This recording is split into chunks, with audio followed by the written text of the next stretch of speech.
ہمارے پاس جب لوگ آتے ہیں اور وہ داخل طریقت ہوتے ہیں تو ہم جو بنیادی چیزیں ان کو بتاتے ہیں تو ان میں سے ایک چیز یہ لازمی بتاتے ہیں کہ رزق پاک نہیں ہوگا تو باطن روشن نہیں ہوگا. یہ بنیادی بات ہے. اگر رزق پاک نہیں ہے تو میرے حضور نے ارشاد فرمایا کہ ایک بندہ سفر کر کے کعبۃ اللہ کے صحن میں پہنچتا ہے اور کعبے کے پردوں کو تھام رہا ہے, وہ یمد یدیہ, اور لمبے لمبے ہاتھ کر کے کہتا ہے اے اللہ, لیکن اس کا کھانا حرام ہے, اس کا پینا حرام ہے, اس کا لباس حرام ہے, وہ غزیہ بالحرام, اس کو غذا حرام سے دی گئی ہے. میرے حضور نے فرمایا اس کی کوئی دعا قبول نہیں ہوگی. سفر کیا, جنگل پہاڑ کاٹے, سمندروں کو پاٹ کر کے آگے گیا, ہواؤں کے کلیجے چیر کے آگے بڑھا, مہینوں کی مسافتیں طے کر کے گیا اور کعبۃ اللہ کے سامنے کھڑا ہے, سین حرم میں مطاف میں کھڑا ہے, لیکن اس کا جسم حرام سے پلا ہے. اس نے جو پہنا ہے اس لباس کا تانا یا بانا حرام کا ہے, اس کو غذا حرام کی دی گئی ہے, اس نے پیا حرام کا ہے, اس نے کھایا حرام کا ہے, تو پھر اس کا یہ سارا سفر رائے گاں چلا جائے گا, اس کو کچھ نصیب نہیں ہوگا. تو سب سے پہلی شرط اس عنوان سے عقل حلال ہے. اس کے بعد پہ صدق مقال ہے کہ آپ کی زبان جھوٹ نہ بولے. جب کوئی شخص جھوٹ بولتا ہے, روحانیات تو دور کی بات ہے, اللہ کے فرشتے اس سے 1 میل دور ہٹ جاتے ہیں. جب کوئی شخص جھوٹ بولتا ہے تو حدیث پاک میں آتا ہے اس کے منہ سے ایک خاص قسم کی بدبو نکلتی ہے.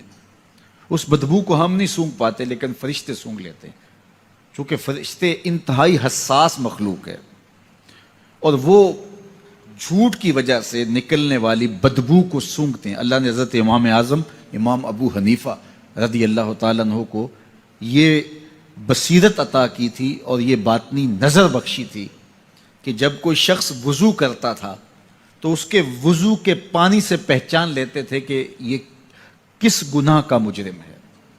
جب بندہ وضو کرتا ہے تو وضو سے ہاتھوں کے گناہ جھڑتے ہیں, منہ کے گناہ جھڑتے ہیں, تو وہ وضو کے پانی سے اس بات کو محسوس کرتے تھے. اللہ نے ان کو وہ بصیرت عطا کی تھی, لیکن انہوں نے اللہ کی بارگاہ میں عرض کی مالک مجھ سے یہ چیز چھین لے, یہ چیز مجھے نہیں چاہیے. لوگوں کے بارے میں جو ہے وہ ایسا گمان پھر پیدا ہوتا ہے.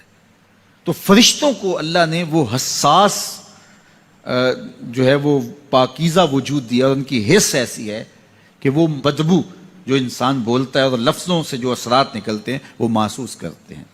تو جب کوئی شخص جھوٹ بولتا ہے تو اس کے جسم سے, اس کی زبان سے جھوٹ کے ساتھ بدبو نکلتی ہے. اللہ کے فرشتے 1 میل دور تک پیچھے ہٹ جاتے ہیں. تو مجھے بتائیے, جو شخص جھوٹ بولتا ہو کیا اسے کوئی روحانی مرتبہ مل سکتا ہے؟ یہ سوچا بھی نہیں جا سکتا, یہ امکانات سے ہی نہیں ہے. اللہ کے محبوب علیہ السلام سے پوچھا گیا کہ حضور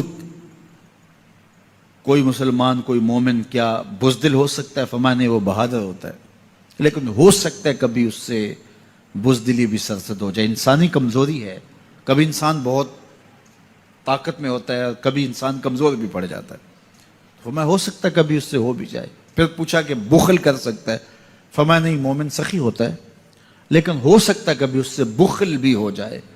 کبھی کبھی دولت اسے اچھی بھی لگنے لگ جاتی ہے, جس طرح فرمایا گیا کہ اولاد مبخلتن مجبنتن, یہ جو اولاد ہوتی ہے یہ بندے کو بخیل بھی بنا دیتی ہے اور بزدل بھی بنا دیتی ہے. جب اولاد نہیں ہوتی تو بندہ سخی بھی ہوتا ہے اور بندہ جو ہے وہ مشکل حالات میں بھی کود جاتا ہے, لیکن جب اولاد ہوتی ہے تو پھر مشکل حالات میں کودنے سے پہلے سوچتا ہے میرے بچے ہیں یتیم ہو جائیں گے. اس کو یہ خیال آتا ہے, پہلے ایسے مال لٹاتا ہے لیکن اولاد ہو جائے تو پھر وہ اولاد کا سوچتا ہے کہ ان کے لیے کچھ میں جمع کر لوں. تو اولاد فرمایا میرے حضور نے کہ مبخلہ و مجبنہ, یہ بخیل بھی کر دیتی ہے اور یہ کمزور اور بزدل بھی بنا دیتی ہے. تو مومن ہوتا بہادر ہے لیکن ہو سکتا ہے کبھی اس سے بزدلی بھی ہو جائے. مومن سخی ہوتا ہے لیکن کبھی ہو سکتا ہے اس سے بخل بھی ہو جائے. لیکن تیسرا سوال حضور سے پوچھا گیا کہ مومن جھوٹا ہو سکتا ہے؟ تو اس پہ 2 ٹوک کہا, نہیں جھوٹا نہیں ہو سکتا. یہ نہیں ہو سکتا کہ مومن ہو اور جھوٹا ہو, وہ سچ بولنے والا ہوگا. تو عقل حلال اور صدق مقال, یہ 2 خوبیاں جو ہیں یہ اہل اللہ کا ترائے امتیاز ہے, اور یہ مجھے اور آپ کو اختیار کرنی چاہیے. حضرت خلیل اللہ جب وادی غیر ذی زرع میں سیدہ ہاجرہ اور ان کے معصوم نونہال کو چھوڑ کر کے جانے لگے. ایسی وادی جہاں حیوانی وجود بھی نہیں تھا، نباتات بھی نہیں پائے جاتے تھے، پانی کا ایک قطرہ بھی دستیاب نہیں تھا. کالے سیاہ محیط پہاڑ جیسے فولاد پگھلا کے ڈال دیا ہو. وہ وادی جہاں دن کو بھی خوف آئے، وہاں حضرت ہاجرہ نے راتیں بھی گزاری. کتنا دردناک لمحہ تھا. جب سحری کا وقت ہوا، حضرت خلیل اللہ دعائیں دے کے رخصت ہونے لگے. حضرت ہاجرہ سلام اللہ نے آگے بڑھ کے اپنے شوہر نامدار کا دامن پکڑ لیا. تمسکت بِأَزْيَالِهِ، دامن پکڑ کے بولی، میرے شوہر نامدار، اس محیب وادی میں، اس پہاڑوں کے دامن میں جہاں دن کو بھی خوف آئے، نونہال معصوم کے ہمراہ مجھے چھوڑ کے کہاں جا رہے ہو؟ حضرت خلیل اللہ نے کوئی جواب نہیں دیا. پھر قدم اٹھایا تو زوجہ نے پھر دامن پکڑا، پھر وہی سوال، پھر کوئی جواب نہیں آیا. تیسری مرتبہ دامن پکڑا، خلیل اللہ کی جانب سے کوئی جواب نہیں آیا. تو خاتون خود بولی، کیا اللہ کا حکم تو نہیں؟ تو حضرت خلیل اللہ نے کہا، نعم، ہاں اسی کا حکم ہے. حضرت ہاجرہ نے دامن چھوڑ دیا، کہا جائیے، خیر سے جائیے، اگر اس کا حکم ہے وہ ہمیں ضائع نہیں ہونے دے گا. جہاں دن نہیں گزارے جا سکتے تھے، پھر اس خاتون نے وہاں راتیں بھی کاٹی. وہ وادی جس میں وحشت بھی قدم رکھتی تھی ڈر ڈر کے، جہاں پھرتے تھے آوارہ تھپیڑے بادے سر سر کے، جہاں پر گھاس اگتی ہے، جہاں نہ پھول کھلتے ہیں، مگر وہ سرزمین ہے آسماں بھی جھک کے ملتے ہیں. اپنی پاک باز بیوی اور نونہال بیٹے کو چھوڑ کے حضرت خلیل اللہ دعائیں دے کے رخصت ہو گئے. تھوڑا سا توشہ تھا، 2-1 دن کے بعد ختم ہو گیا. پھر ماں کی چھاتی سے دودھ بھی خشک ہو گیا. نونہال پیاس سے تڑپنے لگا. ماں تو پھر ماں ہوتی ہے، تڑپتی ہوئی ممتا کا دل بے قرار ہوا. ایک پتھر کے سائے میں معصوم اسماعیل علیہ السلام کو لٹایا اور پانی کی تلاش میں جبل صفا پہ چڑھی. اطراف میں آسمانوں کی طرف دیکھا، کہیں کوئی پرندے اڑتے دکھائی دیں اور پانی کا نشان ملے اور میں وہاں سے بیٹے کے لیے 2 بوند لے آؤں، لیکن کچھ دکھائی نہیں دیا. تا حد نظر پھیلا ہوا آسمان ہی آسمان ہے اور پہاڑ ہی پہاڑ نیچے دکھائی دیتے ہیں. پھر مروہ پہ آئیں، درمیان میں نشیبی جگہ تھی، وہاں بیٹے کا من موہنا چہرہ دکھائی نہیں دیتا تھا. دوڑ کے گزری اور جا کے صفا پہ گھوم کے دیکھا، کچھ نظر نہیں آیا. ادھر بھی دیکھ لیا، ادھر بھی دیکھ لیا، لیکن ماں تھی. پھر دوبارہ صفا پہ آئی، صفا پہ دیکھا، کچھ دکھائی نہیں دیا. پھر تڑپ کے مروہ پہ آئیں، وہاں پھر دیکھا، کچھ دکھائی نہیں دیا. پھر صفا پہ آئی، کبھی صفا پہ کبھی مروہ پہ. تڑپتی ہوئی ماں کی ممتا، بے قرار دل. ادھر پانی کی پیاس سے تڑپتا ہوا معصوم اسماعیل پتھر کی اوٹ میں. درمیان سے ماں گزرتی ہے تو بھاگ کے گزرتی ہے کہ بیٹے کا من مونا چہرہ بھی نگاہوں کے سامنے رہے. ذرا منظر تو دیکھو کتنا دل آویز ہے. اللہ اکبر، سینوں میں پتے پانی ہو جائیں، پتھر بھی ہو تو پگھل جائے اس زہرہ گداز داستان سے. لیکن اللہ پر توکل اور ماں کی بے قراریاں، کبھی صفا پہ کبھی مروہ پہ، زبان پہ شکایت نہیں ہے. پھر جب مروہ پہ پہنچتی ہیں، 7 چکر مکمل ہو گئے، تو ادھر کیا دیکھا کہ معصوم اسماعیل ایڑیاں رگڑ رہا ہے. ماں کا دل ڈولنے لگا کہ بیٹا آخری لمحوں میں. دوڑی کہ بیٹے کو جا کے اپنی چھاتی سے چمٹاؤں، ہو سکتا ہے 2 قطرے دودھ کے اس کی زندگی کی آس بندھا دیں. تو ماں دوڑتی ہوئی آئی، لیکن جب قریب آئی تو منظر بدلا ہوا تھا. معصوم کی ایڑیوں کے رگڑنے سے تازہ چشمہ پھوٹ رہا ہے. پانی ہے کہ بے قابو ہونا چاہ رہا ہے. آگے بڑھی، جلدی جلدی مٹی کی منڈھیری کرتے ہوئے کہا، زم زم، رک جا رک جا. اللہ اکبر. ہاجرہ سلام اللہ علیہا نے حضرت اسماعیل کی محبت اور اپنے رب پر توکل کی انوکھی اور البیلی داستان رقم کی. کہا، ہاجرہ تو نے بھی حد کر دی، لیکن قیامت تک تیری راہوں کو بھی جلوہ گاہ بنا دیں گے. یہاں نبی بھی دوڑیں گے، ولی بھی دوڑیں گے، غوث بھی دوڑیں گے، کتب اور ابدال بھی دوڑیں گے، شہنشاہ بھی دوڑیں گے، کج کلا بھی دوڑیں گے. یہ دوڑنا ہم عبادت بنا دیں گے، حتیٰ کہ امام الانبیاء بھی ان راہوں کی سائی کرتے رہے. عجیب رنگ، عجیب منظر اور عجیب کیف کا عالم. اچھا، یہاں رک کے ایک بات کرنا چاہوں گا. اگر آپ کی توجہ ہو، جہاں حضرت ہاجرہ دوڑیں اور ان کے مبارک قدم وہاں لگے اور لگ کے ہٹ گئے، عارضی نسبت ہے، مستقل نسبت نہیں ہے. جہاں ان کے قدم لگ کے ہٹ گئے وہ جگہ تو جلوہ گاہ بن گئی، اور جہاں حضور خود جلوہ فرما ہیں وہ گنبد خضرا جلوہ گاہ کیوں نہیں ہو سکتا ہے؟ اب یہ پانی جہاں حضرت اسماعیل کے قدم لگے، یہ پانی دنیا کا عظیم ترین پانی ہے، اور پھر اس کا پروٹوکول یہ ہے، اس کو کھڑے ہو کے پیا جاتا ہے۔ یار یہاں بھی رک کے ایک بات کہہ دوں، حضرت اسماعیل کے قدموں کو چھونے والے پانی کا پروٹوکول ہے کہ اس کے لیے کھڑے ہو جائیں، اور حضرت اسماعیل مسجد اقصی میں جس کے پیچھے کھڑے ہو کے نماز پڑھتے ہیں اس امام کے لیے کھڑے ہو کے مصطفیٰ جان رحمت پہ لاکھوں سلام پڑھ لیں تو اس میں شرک کہاں سے آ جائے گا؟ تو یہ تکریم ہے، یہ عزت ہے اس پانی کی کہ اس نے حضرت ذبیح اللہ کے قدم چھوئے ہیں۔ تو یہ سارا حج اللہ اکبر ہمیں ہمارے ماضی سے جوڑتا ہے۔ ہمارے پاس جب لوگ آتے ہیں اور وہ داخل طریقت ہوتے ہیں تو ہم جو بنیادی چیزیں ان کو بتاتے ہیں تو ان میں سے ایک چیز یہ لازمی بتاتے ہیں کہ رزق پاک نہیں ہوگا تو باطن روشن نہیں ہوگا۔ یہ بنیادی بات ہے۔ اگر رزق پاک نہیں ہے تو میرے حضور نے ارشاد فرمایا کہ ایک بندہ سفر کر کے کعبۃ اللہ کے صحن میں پہنچتا ہے اور کعبے کے پردوں کو تھام رہا ہے، وہ یمد یدیہ، اور لمبے لمبے ہاتھ کر کے کہتا ہے اے اللہ، لیکن اس کا کھانا حرام ہے، اس کا پینا حرام ہے، اس کا لباس حرام ہے، وہ غزیہ بالحرام، اس کو غذا حرام سے دی گئی ہے۔ میرے حضور نے فرمایا اس کی کوئی دعا قبول نہیں ہوگی۔ سفر کیا، جنگل پہاڑ کاٹے، سمندروں کو پاٹ کر کے آگے گیا، ہواؤں کے کلیجے چیر کے آگے بڑھا، مہینوں کی مسافتیں طے کر کے گیا، اور کعبۃ اللہ کے سامنے کھڑا ہے، سین حرم میں مطاف میں کھڑا ہے، لیکن اس کا جسم حرام سے پلا ہے، اس نے جو پہنا ہے اس لباس کا تانا یا بانا حرام کا ہے، اس کو غذا حرام کی دی گئی ہے، اس نے پیا حرام کا ہے، اس نے کھایا حرام کا ہے، تو پھر اس کا یہ سارا سفر رائے گاں چلا جائے گا، اس کو کچھ نصیب نہیں ہوگا۔ تو سب سے پہلی شرط اس عنوان سے عقل حلال ہے، اس کے بعد پھر صدق مقال ہے کہ آپ کی زبان جھوٹ نہ بولے۔ جب کوئی شخص جھوٹ بولتا ہے، روحانیات تو دور کی بات ہے، اللہ کے فرشتے اس سے 1 میل دور ہٹ جاتے ہیں۔ جب کوئی شخص جھوٹ بولتا ہے تو حدیث پاک میں آتا ہے اس کے منہ سے ایک خاص قسم کی بدبو نکلتی ہے، اس بدبو کو ہم نہیں سونگھ پاتے لیکن فرشتے سونگھ لیتے ہیں، چونکہ فرشتے انتہائی حساس مخلوق ہے، اور وہ جھوٹ کی وجہ سے نکلنے والی بدبو کو سونگھتے ہیں۔ اللہ نے حضرت امام اعظم امام ابو حنیفہ رضی اللہ تعالیٰ عنہ کو یہ بصیرت عطا کی تھی اور یہ باطنی نظر بخشی تھی کہ جب کوئی شخص وضو کرتا تھا تو اس کے وضو کے پانی سے پہچان لیتے تھے کہ یہ کس گناہ کا مجرم ہے۔ جب بندہ وضو کرتا ہے تو وضو سے ہاتھوں کے گناہ جھڑتے ہیں، منہ کے گناہ جھڑتے ہیں، تو وہ وضو کے پانی سے اس بات کو محسوس کرتے تھے۔ اللہ نے ان کو وہ بصیرت عطا کی تھی، لیکن انہوں نے اللہ کی بارگاہ میں عرض کی مالک مجھ سے یہ چیز چھین لے، یہ چیز مجھے نہیں چاہیے۔ لوگوں کے بارے میں جو ہے وہ ایسا گمان پھر پیدا ہوتا ہے۔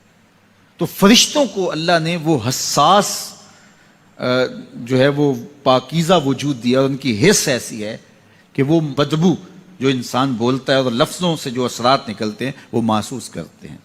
تو جب کوئی شخص جھوٹ بولتا ہے تو اس کے جسم سے، اس کی زبان سے جھوٹ کے ساتھ بدبو نکلتی ہے، اللہ کے فرشتے 1 میل دور تک پیچھے ہٹ جاتے ہیں۔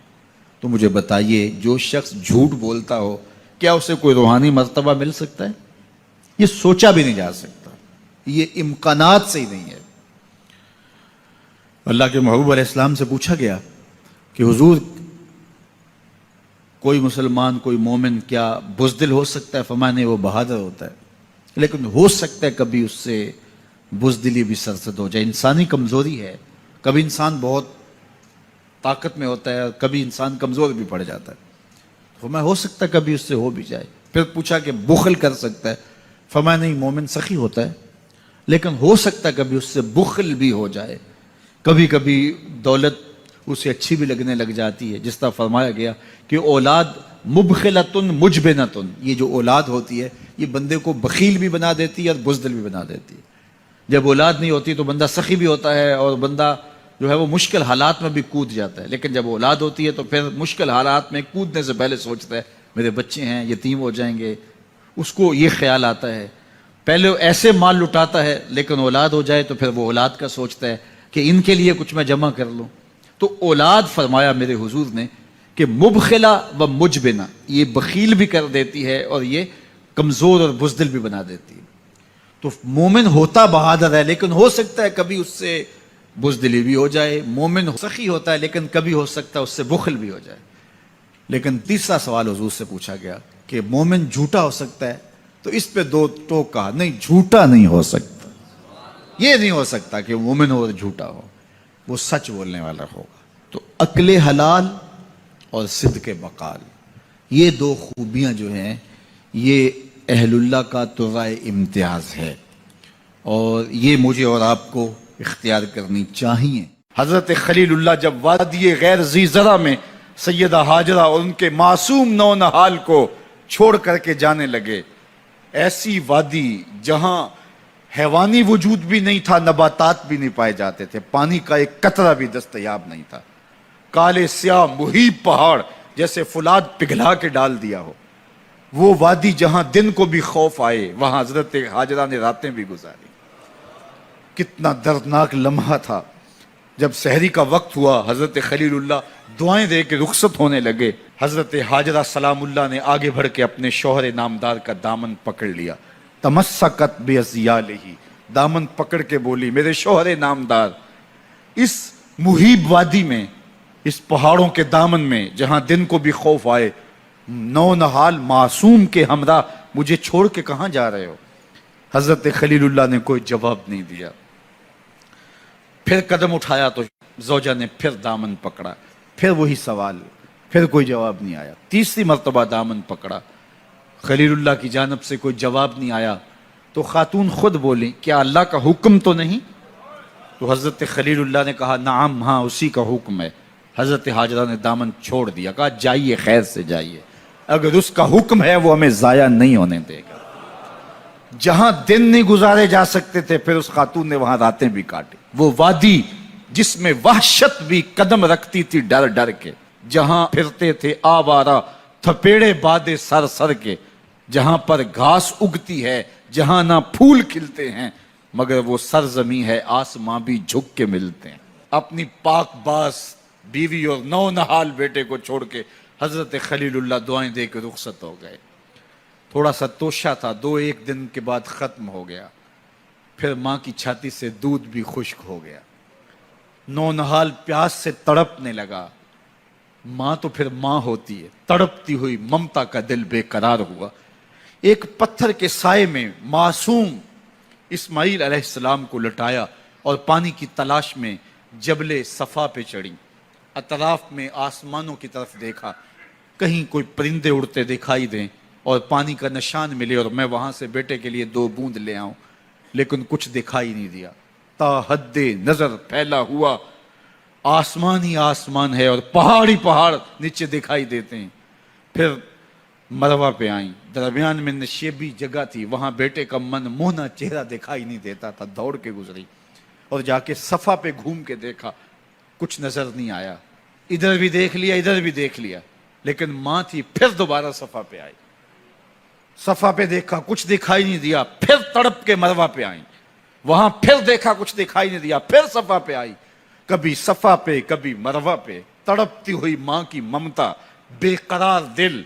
ادھر پانی کی پیاس سے تڑپتا ہوا معصوم اسماعیل پتھر کی اوٹ میں. درمیان سے ماں گزرتی ہے تو بھاگ کے گزرتی ہے کہ بیٹے کا من مونا چہرہ بھی نگاہوں کے سامنے رہے.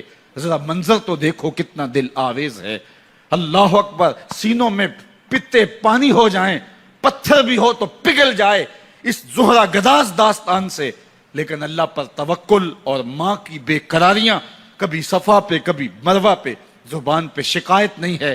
پھر جب مروہ پہ پہنچتی ہیں 7 چکر مکمل ہو گئے تو ادھر کیا دیکھا کہ معصوم اسماعیل ایڑیاں رگڑ رہا ہے. ماں کا دل ڈولنے لگا کہ بیٹا آخری لمحوں میں دوڑی کہ بیٹے کو جا کے اپنی چھاتی سے چمٹاؤں، ہو سکتا ہے 2 قطرے دودھ کے اس کی زندگی کی آس بندھا دیں. تو ماں دوڑتی ہوئی آئی، لیکن جب قریب آئی تو منظر بدلا ہوا تھا. معصوم کی ایڑیوں کے رگڑنے سے تازہ چشمہ پھوٹ رہا ہے. پانی ہے کہ بے قابو ہونا چاہ رہا ہے، آگے بڑھی، جلدی جلدی مٹی کی منڈھیری کرتے ہوئے کہا زم زم رک جا رک جا، اللہ اکبر۔ ہاجرہ سلام اللہ علیہا نے حضرت اسماعیل کی محبت اور اپنے رب پر توکل کی انوکھی اور البیلی داستان رقم کی، کہا ہاجرہ تو نے بھی حد کر دی، لیکن قیامت تک تیری راہوں کو بھی جلوہ گاہ بنا دیں گے۔ یہاں نبی بھی دوڑیں گے، ولی بھی دوڑیں گے، غوث بھی دوڑیں گے، کتب اور ابدال بھی دوڑیں گے، شہنشاہ بھی دوڑیں گے، کج کلا بھی دوڑیں گے۔ یہ دوڑنا ہم عبادت بنا دیں گے، حتیٰ کہ امام الانبیاء بھی ان راہوں کی سائی کرتے رہے۔ عجیب رنگ، عجیب منظر اور عجیب کیف کا عالم۔ اچھا، یہاں رک کے ایک بات کرنا چاہوں گا، اگر آپ کی توجہ ہو، جہاں حضرت ہاجرہ دوڑیں اور ان کے مبارک قدم وہاں لگے اور لگ کے ہٹ گئے، عارضی نسبت ہے، مستقل نسبت نہیں ہے، جہاں ان کے قدم لگ کے ہٹ گئے وہ جگہ تو جلوہ گاہ بن گئی، اور جہاں حضور خود جلوہ فرما ہیں وہ گنبد خضرا جلوہ گاہ کیوں نہیں ہو سکتا ہے؟ اب یہ پانی جہاں حضرت اسماعیل کے قدم لگے، یہ پانی دنیا کا عظیم ترین پانی ہے، اور پھر اس کا پروٹوکول یہ ہے، اس کو کھڑے ہو کے پیا جاتا ہے۔ یار یہاں بھی رک کے ایک بات کہہ دوں، حضرت اسماعیل کے قدموں کو چھونے والے پانی کا پروٹوکول ہے کہ اس کے لیے کھڑے ہو جائیں، اور حضرت اسماعیل مسجد اقصیٰ میں جس کے پیچھے کھڑے ہو کے نماز پڑھتے ہیں، اس امام کے لیے کھڑے ہو کے مصطفیٰ جان رحمت پہ لاکھوں سلام پڑھ لیں تو اس میں شرک کہاں سے آ جائے گا؟ تو یہ تکریم ہے، یہ عزت ہے اس پانی کی کہ اس نے حضرت ذبیح اللہ کے قدم چھوئے ہیں۔ تو یہ سارا حج، اللہ اکبر، ہمیں ہمارے ماضی سے جوڑتا ہے۔ ہمارے پاس جب لوگ آتے ہیں اور وہ داخل طریقت ہوتے ہیں تو ہم جو بنیادی چیزیں ان کو بتاتے ہیں تو ان میں سے ایک چیز یہ لازمی بتاتے ہیں کہ رزق پاک نہیں ہوگا تو باطن روشن نہیں ہوگا۔ یہ بنیادی بات ہے۔ اگر رزق پاک نہیں ہے تو میرے حضور نے ارشاد فرمایا کہ ایک بندہ سفر کر کے کعبۃ اللہ کے صحن میں پہنچتا ہے اور کعبے کے پردوں کو تھام لا ہے، وہ یمد یدیہ، اور لمبے لمبے ہاتھ کر کے کہتا ہے اے اللہ، لیکن اس کا کھانا حرام ہے، اس کا پینا حرام ہے، اس کا لباس حرام ہے، وہ غزیہ بالحرام، اس کو غذا حرام سے دی گئی ہے۔ میرے حضور نے فرمایا اس کی کوئی دعا قبول نہیں ہوگی۔ سفر کیا، جنگل پہاڑ کاٹے، سمندروں کو پاٹ کر کے آگے گیا، ہواؤں کے کلیجے چیر کے آگے بڑھا، مہینوں کی مسافتیں طے کر کے گیا، اور کعبۃ اللہ کے سامنے کھڑا ہے، سین حرم میں مطاف میں کھڑا ہے، لیکن اس کا جسم حرام سے پلا ہے، اس نے جو پہنا ہے اس لباس کا تانا یا بانا حرام کا ہے، اس کو غذا حرام کی دی گئی ہے، اس نے پیا حرام کا ہے، اس نے کھایا حرام کا ہے، تو پھر اس کا یہ سارا سفر رائے گاں چلا جائے گا، اس کو کچھ نصیب نہیں ہوگا۔ تو سب سے پہلی شرط اس عنوان سے عقل حلال ہے، اس کے بعد پہ صدق مقال ہے کہ آپ کی زبان جھوٹ نہ بولے۔ جب کوئی شخص جھوٹ بولتا ہے، روحانیات تو دور کی بات ہے، اللہ کے فرشتے اس سے 1 میل دور ہٹ جاتے ہیں۔ جب کوئی شخص جھوٹ بولتا ہے تو حدیث پاک میں آتا ہے اس کے منہ سے ایک خاص قسم کی بدبو نکلتی ہے، اس بدبو کو ہم نہیں سونگھ پاتے لیکن فرشتے سونگھ لیتے ہیں، چونکہ فرشتے انتہائی حساس مخلوق ہے، اور وہ جھوٹ کی وجہ سے نکلنے والی بدبو کو سونگھتے ہیں۔ اللہ نے حضرت امام اعظم امام ابو حنیفہ رضی اللہ تعالیٰ عنہ کو یہ بصیرت عطا کی تھی اور یہ باطنی نظر بخشی تھی کہ جب کوئی شخص وضو کرتا تھا تو اس کے وضو کے پانی سے پہچان لیتے تھے کہ یہ کس گناہ کا مجرم ہے۔ جب بندہ وضو کرتا ہے تو وضو سے ہاتھوں کے گناہ جھڑتے ہیں، منہ کے گناہ جھڑتے ہیں، تو وہ وضو کے پانی سے اس بات کو محسوس کرتے تھے۔ اللہ نے ان کو وہ بصیرت عطا کی تھی، لیکن انہوں نے اللہ کی بارگاہ میں عرض کی مالک مجھ سے یہ چیز چھین لے، یہ چیز مجھے نہیں چاہیے۔ لوگوں کے بارے میں جو ہے وہ ایسا گمان پھر پیدا ہوتا ہے۔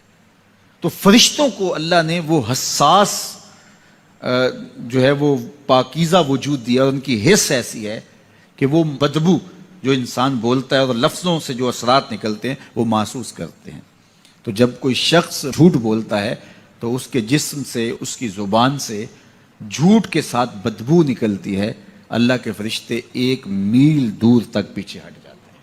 تو مجھے بتائیے، جو شخص جھوٹ بولتا ہو کیا اسے کوئی روحانی مرتبہ مل سکتا ہے؟ یہ سوچا بھی نہیں جا سکتا، یہ امکانات سے ہی نہیں ہے۔ اللہ کے محبوب علیہ السلام سے پوچھا گیا کہ حضور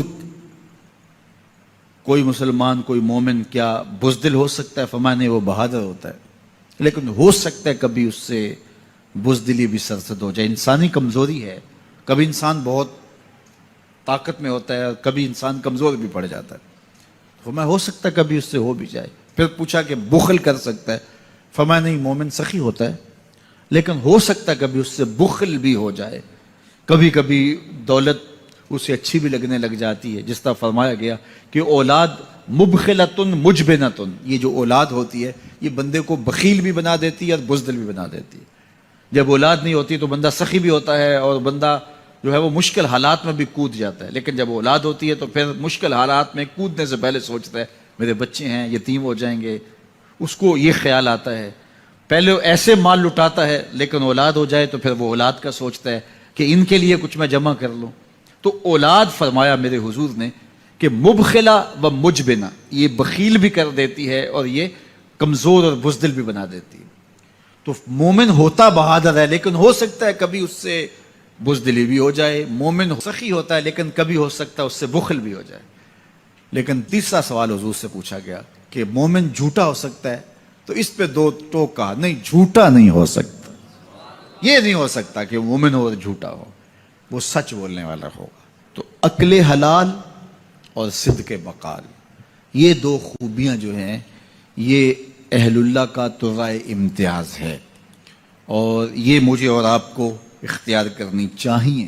حضرت خلیل اللہ جب وادی غیر ذی زرع میں سیدہ ہاجرہ اور ان کے معصوم نونہال کو چھوڑ کر کے جانے لگے، ایسی وادی جہاں حیوانی وجود بھی نہیں تھا، نباتات بھی نہیں پائے جاتے تھے، پانی کا ایک قطرہ بھی دستیاب نہیں تھا، کالے سیاہ محیط پہاڑ جیسے فولاد پگھلا کے ڈال دیا ہو، وہ وادی جہاں دن کو بھی خوف آئے وہاں حضرت ہاجرہ نے راتیں بھی گزاری۔ کتنا دردناک لمحہ تھا جب سحری کا وقت ہوا، حضرت خلیل اللہ دعائیں دے کے رخصت ہونے لگے، حضرت ہاجرہ سلام اللہ نے آگے بڑھ کے اپنے شوہر نامدار کا دامن پکڑ لیا، تمسکت بعضیالہ، دامن پکڑ کے بولی میرے شوہر نامدار، اس محیب وادی میں، اس پہاڑوں کے دامن میں جہاں دن کو بھی خوف آئے، نونہال معصوم کے ہمراہ مجھے چھوڑ کے کہاں جا رہے ہو؟ حضرت خلیل اللہ نے کوئی جواب نہیں دیا، پھر قدم اٹھایا تو زوجہ نے پھر دامن پکڑا، پھر وہی سوال، پھر کوئی جواب نہیں آیا، تیسری مرتبہ دامن پکڑا، خلیل اللہ کی جانب سے کوئی جواب نہیں آیا، تو خاتون خود بولی کیا اللہ کا حکم تو نہیں؟ تو حضرت خلیل اللہ نے کہا نعم، ہاں اسی کا حکم ہے۔ حضرت ہاجرہ نے دامن چھوڑ دیا، کہا جائیے خیر سے جائیے، اگر اس کا حکم ہے وہ ہمیں ضائع نہیں ہونے دے گا۔ جہاں دن نہیں گزارے جا سکتے تھے پھر اس خاتون نے وہاں راتیں بھی کاٹی، وہ وادی جس میں وحشت بھی قدم رکھتی تھی ڈر ڈر کے، جہاں پھرتے تھے آوارہ تھپیڑے بادے سر سر کے، جہاں پر گھاس اگتی ہے، جہاں نہ پھول کھلتے ہیں مگر وہ سرزمین ہے آسماں بھی جھک کے ملتے ہیں۔ اپنی پاک باز بیوی اور نونہال بیٹے کو چھوڑ کے حضرت خلیل اللہ دعائیں دے کے رخصت ہو گئے۔ تھوڑا سا توشہ تھا، 2-1 دن کے بعد ختم ہو گیا، پھر ماں کی چھاتی سے دودھ بھی خشک ہو گیا، نونہال پیاس سے تڑپنے لگا، ماں تو پھر ماں ہوتی ہے، تڑپتی ہوئی ممتا کا دل بے قرار ہوا، ایک پتھر کے سائے میں معصوم اسماعیل علیہ السلام کو لٹایا اور پانی کی تلاش میں جبل صفا پہ چڑھی، اطراف میں آسمانوں کی طرف دیکھا، کہیں کوئی پرندے اڑتے دکھائی دیں اور پانی کا نشان ملے اور میں وہاں سے بیٹے کے لیے 2 بوند لے آؤں، لیکن کچھ دکھائی نہیں دیا، تا حد نظر پھیلا ہوا آسمان ہی آسمان ہے اور پہاڑ ہی پہاڑ نیچے دکھائی دیتے ہیں۔ پھر مروہ پہ آئیں، درمیان میں نشیبی جگہ تھی، وہاں بیٹے کا من موہنا چہرہ دکھائی نہیں دیتا تھا، دوڑ کے گزری اور جا کے صفا پہ گھوم کے دیکھا، کچھ نظر نہیں آیا، ادھر بھی دیکھ لیا ادھر بھی دیکھ لیا، لیکن ماں تھی، پھر دوبارہ صفا پہ آئی، صفا پہ دیکھا کچھ دکھائی نہیں دیا، پھر تڑپ کے مروہ پہ آئیں، وہاں پھر دیکھا کچھ دکھائی نہیں دیا، پھر صفا پہ آئی، کبھی صفا پہ کبھی مروہ پہ، تڑپتی ہوئی ماں کی ممتا، بے قرار دل، ادھر پانی کی پیاس سے تڑپتا ہوا معصوم اسماعیل،